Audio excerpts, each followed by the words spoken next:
Hello, everybody. Hope you're having a beautiful day, beautiful week. Conscious Conversion, we're here. I'm Sarah Yemtich, your loving host. And if you haven't listened before, I'll just let you know that Conscious Conversion is a weekly podcast about how we bridge the gap between business and spirit, money and meaning, technology and regeneration in a wildly, crazily changing world. In a time of so much polarity and uncertainty, this podcast is exploring how together we're connecting across the planet, across our differences, and across dimensions as we build the new earth and the new paradigm together. Today, I am super, super happy, delighted even, to introduce you to Jon Vroman, quickly becoming one of my new best friends. He founded Front Row Dads because he wanted to win at home and not just at work. In the last 5 years, Front Row Dads has become a diverse group of almost 300 dads from 12 different countries who share a common bond of choosing to put family first as they grow their businesses. The mission of Front Row Dads is to help men deepen their connection with their children and build a family legacy that they are proud of. Outside of the podcast, live events, and online summits, Front Row Dads has a highly engaged membership that supports each dad in aligning with his family values and staying committed to the most important people in his life. What a hero, Jon. Thank you so, so much for being on the show. We met in 2020 on the first round of this podcast, Conscious Conversion. And then I just hit you up a couple of months ago because I wanted to talk to you again in this new paradigm of the podcast. Well, I'm excited to reconnect. And the minute that there was an offer to have a chat, I was a full body yes. Aw, thank you. It was almost a challenge to hit record, y'all, because we were so just having fun chatting away about life and business and family in Austin, Texas, and just a lot of deep connection.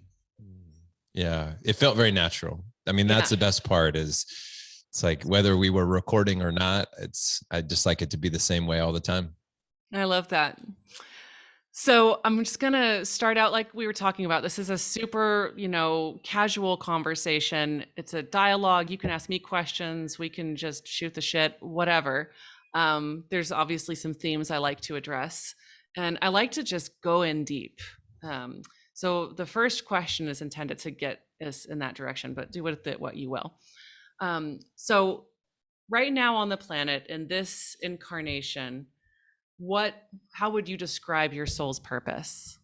My soul's purpose in this now moment is to find roots for myself and for my kids and for my wife, and to ultimately take notice of what brings my energy up and what brings my energy down, or where I'm feeling alive and where I'm feeling drained, and to hold space in that way so that other people can do the same.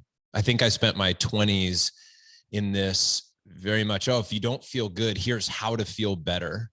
And it was all about trying to be more efficient and productive, and to shift and change things was the goal.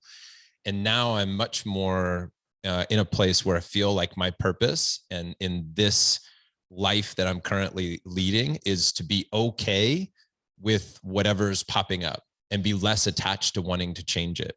So the other morning, I'm sitting on my couch and it's raining outside, and I notice that I'm just feeling lonely. I'm just having this feeling of loneliness. And in the past, it would have been this Tony Robbins, who I love, by the way. This is not a slam on Tony, but it's how to shift my state in a moment. If I jump up and I scream and I do some affirmations, and I get myself into this empowered state. I just sat on the couch and I thought, it's okay to feel lonely. Like, that's an emotion that I want to experience. And so from a spiritual perspective, my thought is that I'm trying to listen more to all of my human emotions. And what I want for other people is not for them just to be happy all the time, but to have the full range of human emotions.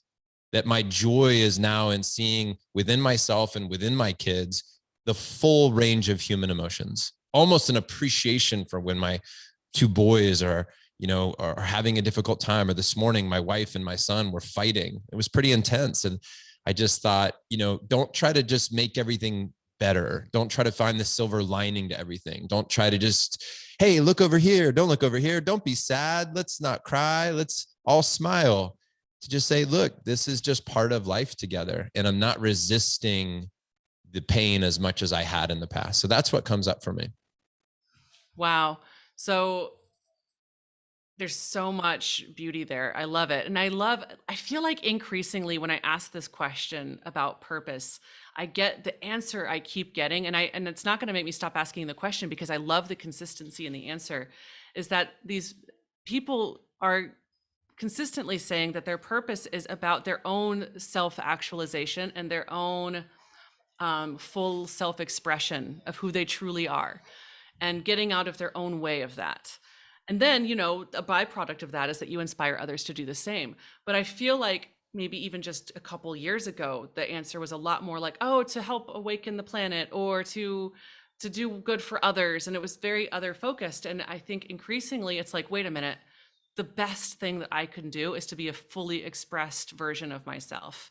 And that is, and I've got goosebumps as I say this, and that is the full breadth of human emotions, the full scope of who I am. And I'm no longer even able to lie about how I feel. Not that I ever tried to lie about how I feel, but I'm not even capable. Somebody asks me how I'm doing and I'm like, dark night of the soul right now. Like I had insomnia for 5 hours and I'm all fucked up, but I'm cool right in this moment, Yeah. So thank you for allowing that and for raising children who really are able to feel their full spectrum of emotions.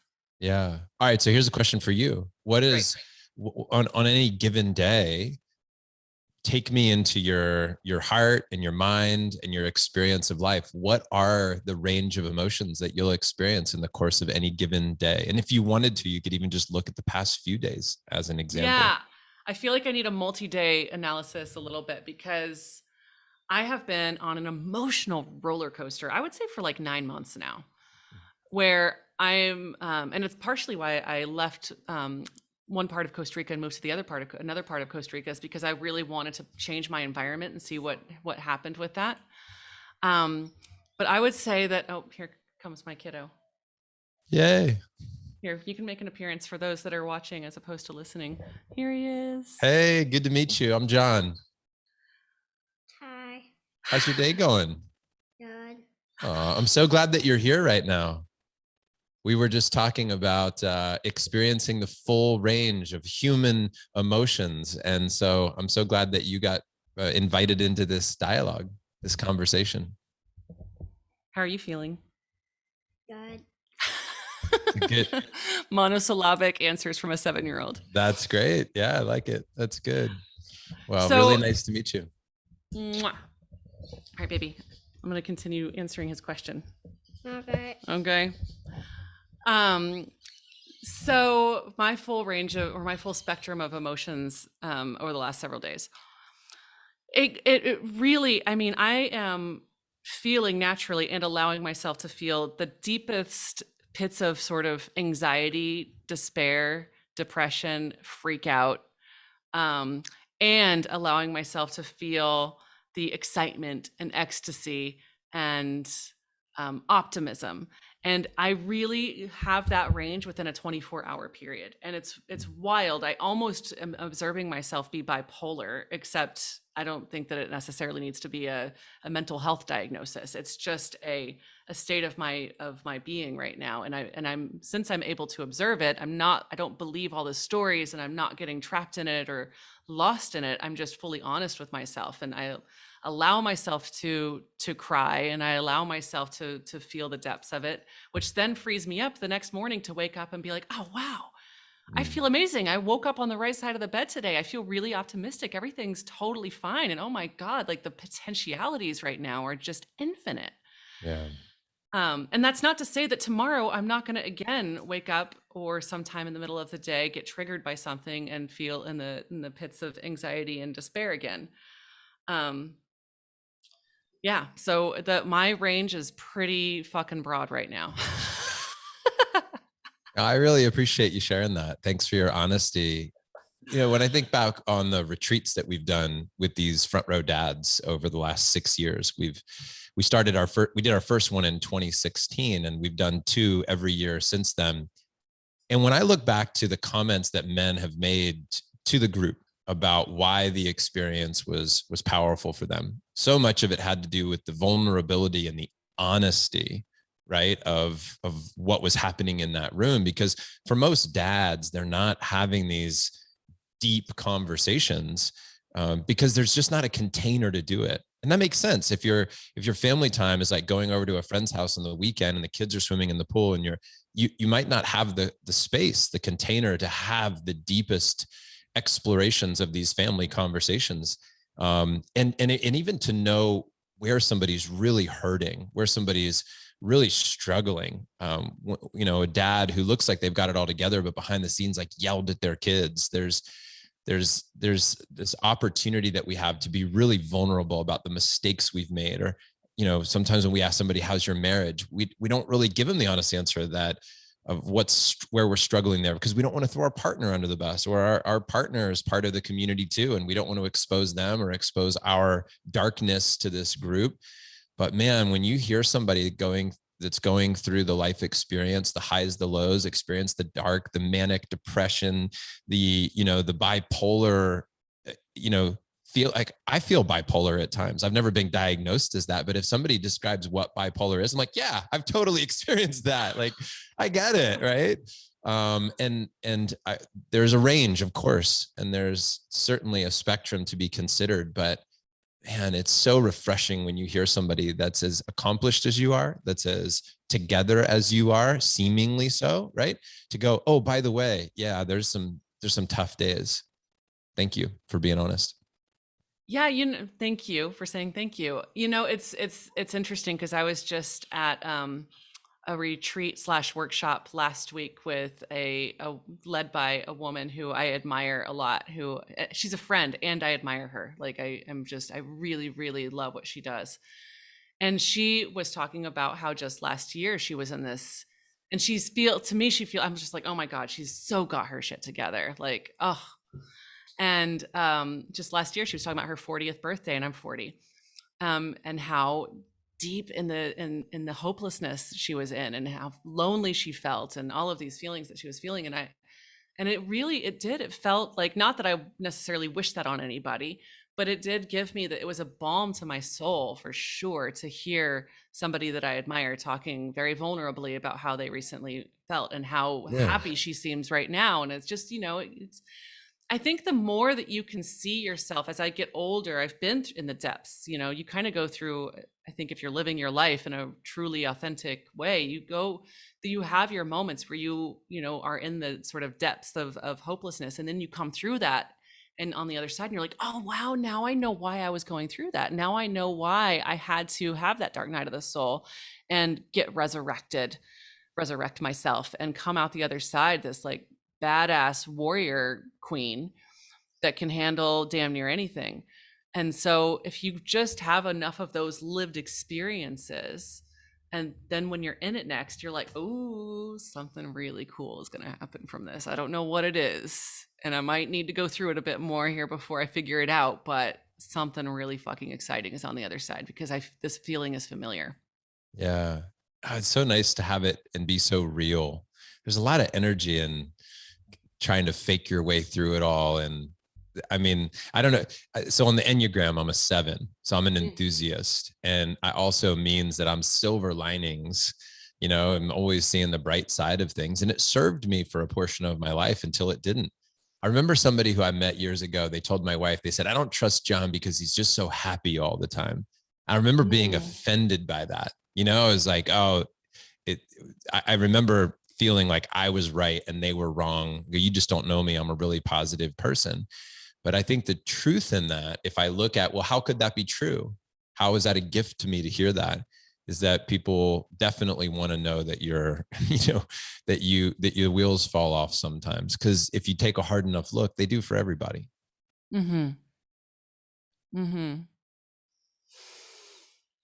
So how do you see this? You were talking about, when you were talking about your purpose is to experience that full range of emotions, and how you observed your family experiencing their full range of emotions. How do you feel like that sort of plays out for them? Like, how do you think that as we're looking towards sort of like a Yeah. new way of being, because honestly, Yeah. our ancestors, or maybe not our ancestors, that's going too far back if we think of that word and what it generates for us. But think of your parents and your parents' parents. And were they allowed to have their full range of emotions by their parents? Probably not unless there was an anomaly there. So I'm wondering, like, as we move forward with more and more of us raising our children this way, how do you think that's going to play out? Yeah, good question. I think it's anybody's guess, as to what it's going to look like down the road, because it's all a big experiment right now. I'll tell you about what happened last summer for me. So a quick story. We were in between homes and we decided to buy a trailer, a 17-foot trailer that we would pull behind our minivan. And it would sleep myself, my wife, my two boys in this bunk bed. And we had two dogs. And we had about 5 months of time to kill between our old house and our new house. So we went on an epic road trip, and I left Austin and I thought, I'm going to teach my kids how to handle challenges with grace. I'm going to show them how to, like, hey, things aren't going to go your way. You're going to get a flat tire. And I envisioned myself like, hey, kids, sometimes life throws you a curveball, and here's how you deal with it with a positive attitude, right? And within 48 hours of being on this road trip, I am, late to the campsite, exhausted, can't find the hose to hook up the water. I can't figure out how to level the trailer. I'm brand new to this world. I'm hungry. The mosquitoes are biting me. And finally, I'm like, basically, I find myself losing my shit in this moment. And I'm like, I'm not even 48 hours into this road trip.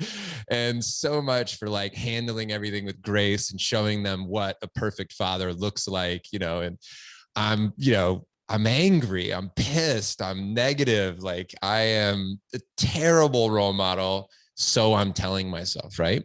What was supposed to be the summer of handling problems with grace turned out to be the summer of how to apologize to my kids for losing my shit. And at the end of the summer, by the way, I lost my shit in the biggest way I've ever lost it with the kids. We were driving home from Michigan. My wife was sick, and I'm talking like she was on day 10 of 103 fever. We're trying to get back to Austin to just get to our home base.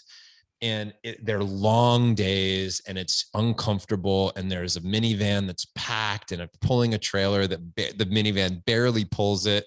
And there's kids in the back, and they're fighting. And finally, I just turn around and I scream at the top of my lungs. I mean, I couldn't have yelled any louder. And I'm like, I don't even remember what I said. I don't remember the words that I said, but it was something like, it was something where I was trying to control the moment. I needed them to stop. I was going to explode, right? And I literally broke. I had no filter. It was the worst I've ever screamed in my entire life as a dad.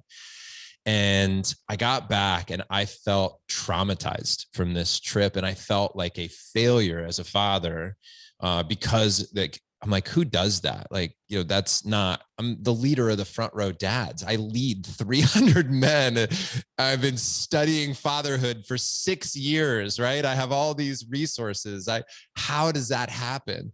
And I remember confessing to one of my best friends, a guy in the group who lives here in Austin. I was telling him how this was a giant failure. And he said, is it really a failure? Like, what if this is exactly what was supposed to happen? What if this is the greatest gift that you could give your kids? Not as an excuse for poor behavior, but to be human with your kids. Like, when I said I shouldn't yell, he goes, well, let's play the opposite. You should yell, right? Let's play that out. How could that be true? Well, I should yell because that's what was real for me in that moment. That's what was actually happening for me in that moment. And again, not as an excuse, like a recipe. Please go yell at your kids because it's what's good for them. But if it's really what's happening for you, if it's really where you are, if it's really your human experience, then your kids had an opportunity to see you break down and then recover and then apologize and then grow from that. And I think that what I've now come to realize in my role as a father is that transparency is can be as valuable as everything else. Like, I remember thinking about my own childhood, that some of the greatest challenges that I went through were the greatest gifts of my life. And yet here I am trying to provide this easy pathway for my kids. Oh, I had a terrible experience in junior high, so I'm going to make sure my kid goes to a private school and doesn't have the same public school experience that I had. Oh, I remember, not having this go right when I was a kid. I'm going to make sure that they're protected from seeing porn earlier, getting exposed to drugs early. But a lot of those things were actually, those traumatic moments were such growth opportunities for me. And one of the most traumatic things that I think can occur, Sarah, is when you're so perfect in front of your kids that they literally leave the house going, I never saw anything go wrong. I never saw my parents argue. I never saw problems. I never saw tragedy. I never saw my parents lose their stuff. So now you walk out into the world and you're ill-equipped to handle challenges, right?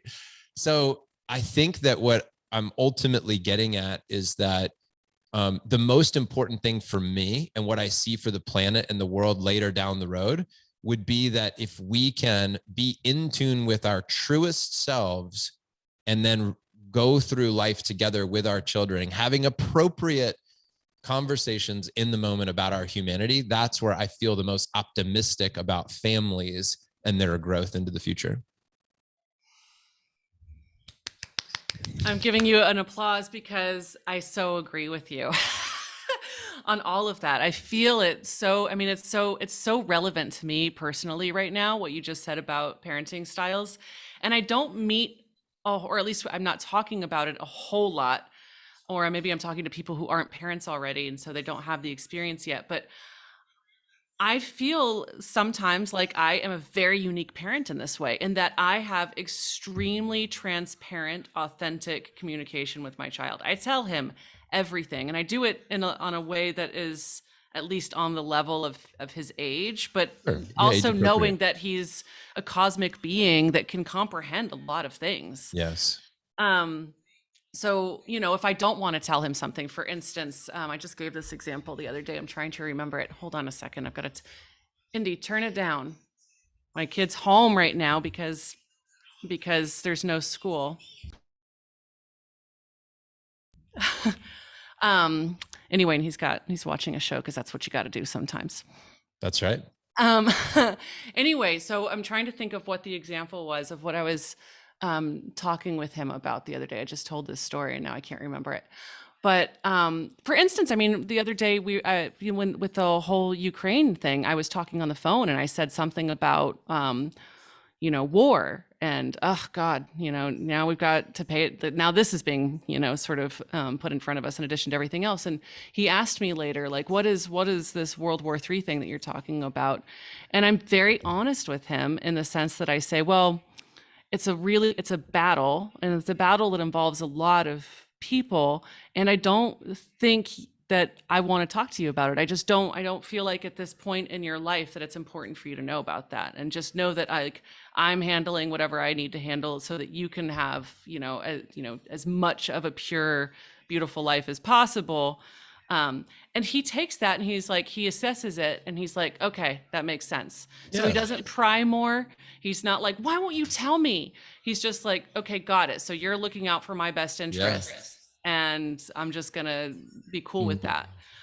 And I get really proud of myself in those moments because he is a very autonomous, curious, he wants to know everything kind of person. And yet because I communicate with him in a way that's like, I tell him the truth in all things, even when I'm telling him the truth that I can't necessarily give him all the information yet because That's cool. Because his brain is still developing and he's not ready for it yet. Absolutely. And Sarah, I so appreciate what you just said because literally 2 days ago, I'm having a conversation with, probably it was my wife and one other person, and we're talking about another kid who's in my son's life and their parent. And it was something we were talking about that was an adult conversation, but Tiger walks into the room and he catches kind of the tail end of it. And he says, what was that? And then Tatiana was like, oh, nothing, that was, adult conversation, right? Not, how do you say like, you're not included in this, right? But she said to some degree, That's an adult conversation. And he goes, I want to know. And she goes, I know, baby, but don't, because he heard just enough to want to go, what was that you said about that person? Yeah. So then in that moment, he felt like we were having a secret conversation and he wasn't included. And I could see that that was going to be, that's going to hurt, right? He's not mature enough. He's not old enough. He's not important enough for us to include him in that conversation. We're keeping secrets from him. So the next day I said, hey, buddy, I want you to know that what happened yesterday was this. And although it might have been, we could have probably said it better in that moment. Here's why Mom and I don't want you to be involved in that conversation. Because if we tell you what's going on with that person, you can't unhear that. And you might actually filter your feelings about that person through what I tell you about them. And so sometimes, even when I'm talking with my best friends right now, I'll say, I'm having a problem with somebody, but I don't want to tell you their name, because if I tell you their name, it might influence your thinking about that person. So I said, sometimes I purposely hold information back because I don't want to influence your thinking about another person. That's gossip, right? And I don't want to gossip to you. So I don't want you to think I'm not being honest or transparent with you, but I'm on purpose withholding some information because I don't want it to become gossip or to influence your thinking. And I thought that was, for me, I was like, oh, that was an important conversation. I love that because for at least two reasons, but probably a lot more. One is I love it for the reasons that we were just talking about, where you're able to be fully transparent and honest with him. And two, you're also teaching him values in doing that. Like here, you're demonstrating the exact values that you would hope that he would also then have, that he's not going to then gossip and paint people a picture of a person that might be two-dimensional. At the same time that you're being extremely transparent with him. And what that does, and I was just texting with Indy's dad about this, about how proud I am of our parenting, is that there's not that crazy making that probably happened in previous generations, previous immediate generations. This crazy making of like, the parent is always right, and the child, has what, is in the dominion of the child's world, and the adult is in the dominion of the adult world, and there's never the two shall meet except when it's instruction from the adult to the child. But what that does is that it teaches a child not to trust themselves. To, if they're sensing, say that you and your wife are having issues, like you're in the middle of an argument, and say that they sense that, and you're like, no, everything's fine. Right. What then they're doing, and we all do this, but what then the child does is they internalize, okay, then I'm wrong, and I must just not be able to trust myself. I can't trust my inner sense anymore. And so we are inadvertently teaching our children not to trust themselves. But if you say, yes, actually, there is something going on with us, we're having a difficult time, but I don't feel comfortable talking to you about it right now. Yeah. Yeah. Oh man, that's so, I think of another example where for the last couple years, let's say Tatiana's angry at Tiger, and there'd be plenty of examples of me being the same way. So this is not throwing her under the bus, right? She's angry at Tiger. And I would say, buddy, I would pull him aside and I would say, just want you to know that anytime somebody is angry, underneath that emotion is probably fear. They're probably scared about something. So when Mom gets angry at you for not eating your vegetables, you know what's really going on? She's scared that if you don't get your vegetables, you're not going to grow up to be big and strong. When she gets angry at you for not doing your homework, what's really going on with Mom is she's scared that if you don't learn this stuff now, that you might get later on in life and not have the skills needed to thrive in the world. She gets scared, and scared turns into angry. I would tell him this, right?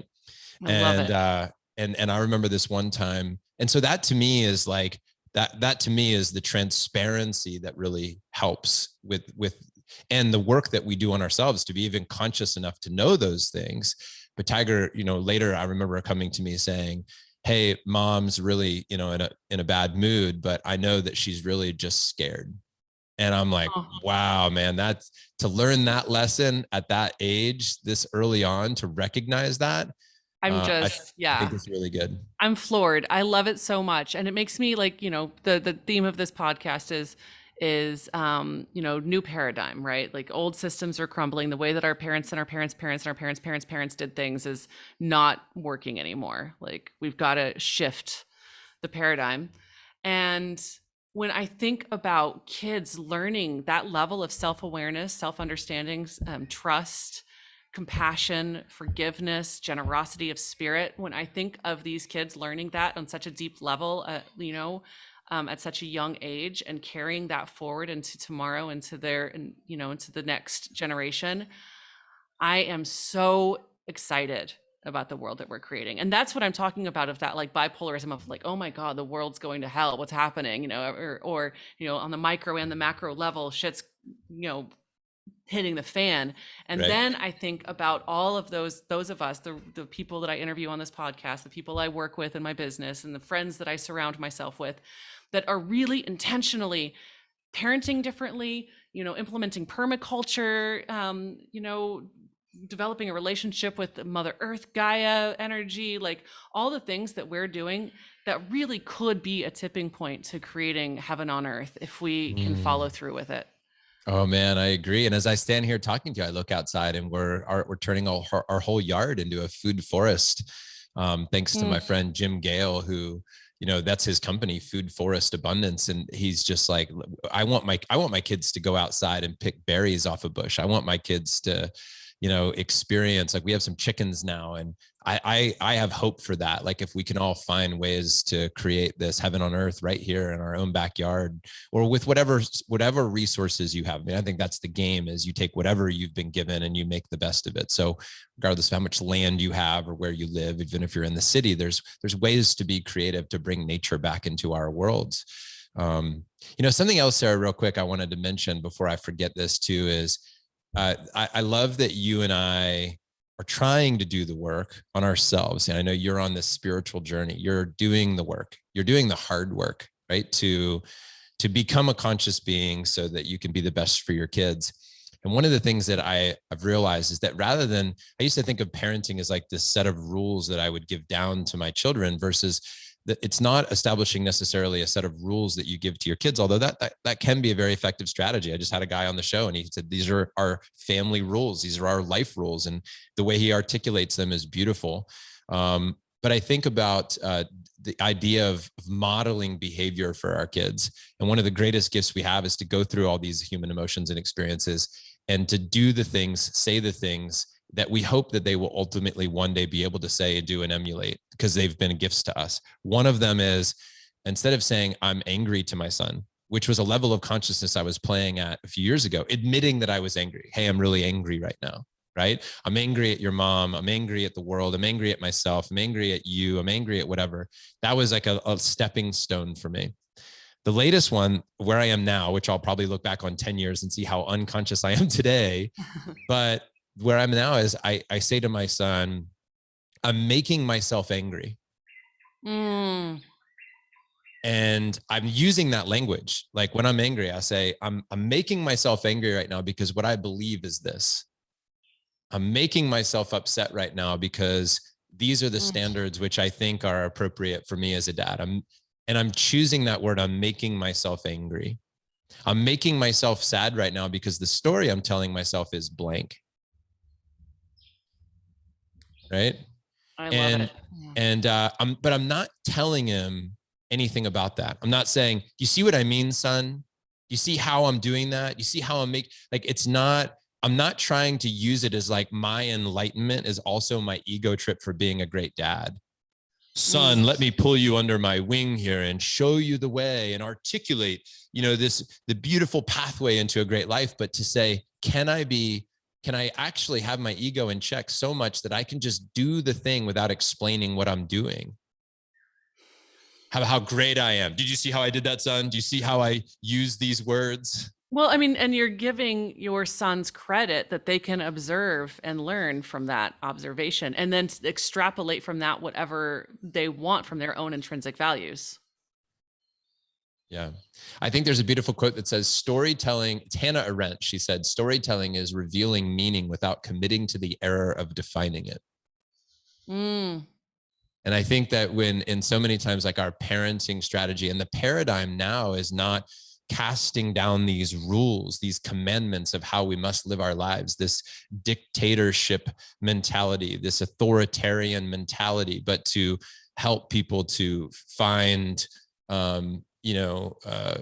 how to be thinkers, I think, is the paradigm that we're moving towards now. How to really think, how to feel, how to think and feel. Yeah, exactly. Beautiful. Wow. Well, I'm definitely going to have to grab my kid and come visit y'all in Austin. That's for damn sure. I feel like we would have a lot of fun. You will for sure see how imperfect we are as a family. Well, I'm really grateful for your vulnerability and sharing so much about, your own, so-called blunders as a dad, and how you deal with those and how you sort of leverage those in a way that could actually be really beneficial for you and your family.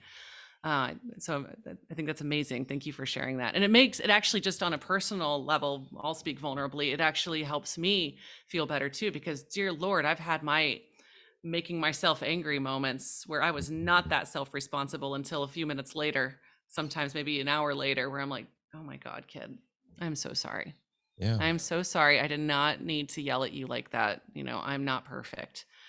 Yeah. And bless his heart, sometimes he'll say, yeah, you are, Mom. He's just a sweetheart. He's very forgiving.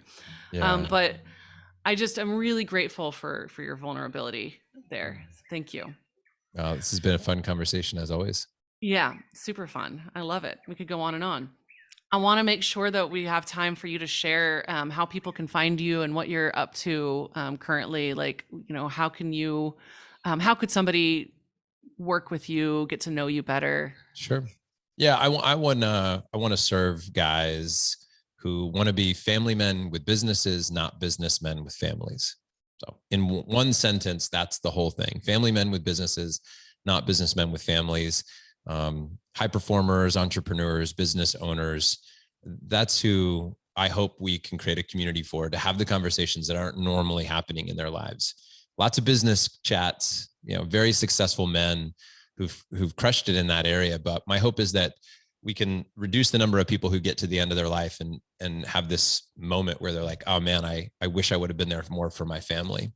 And, I felt that failure when my son was 6, and I wrote a book on moment making. I had started a charity on moment making, helping people who were in need of help.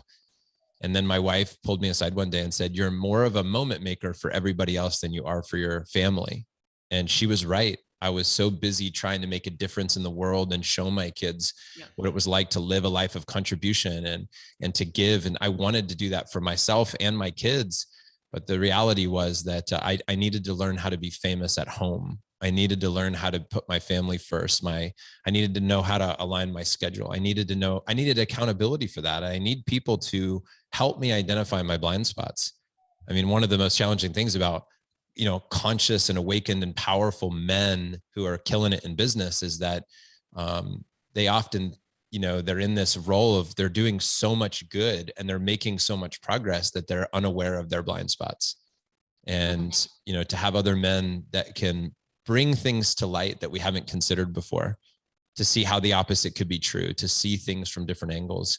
That's what I want to create, as a community that focuses on that. Real men, authentic men. And so far we're doing just that. And I think the right guys will find us, and we'll find them, and we'll align. Yeah. I mean, you're doing it. It's happening. Yeah. frontrowdads.com. Jon Vroman on Instagram. Yeah. That's right. And any other ways that people can find you? Is that it? Hey, if somebody's listening to this and they enjoy this, this dialogue, then the podcast, we have some great guys on there that we've interviewed about how they're approaching parenting, marriage, business, how to connect with their wife and kids, and kind of mix everything together so that it works, how to prioritize, our time. Those are the conversations we're having. So check it out.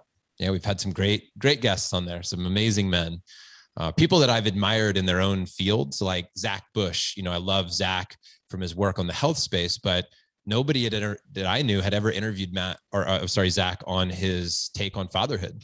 So, that to me is what we're after. I am a huge Zach Bush fan, so I'm going to go look up that. Oh, go listen to because that. Yeah. I'm going to as soon as Yeah. possible. I love him. It's great. Thank you so much for all that you share and offer the world and all the work that you do on yourself and within your family. Mm. I look forward to meeting them someday if we can find ourselves in the same place at the same time. And thank you all for listening so much. This was a really fun conversation. I hope you enjoyed it just as much as we did. And have a beautiful rest of your day.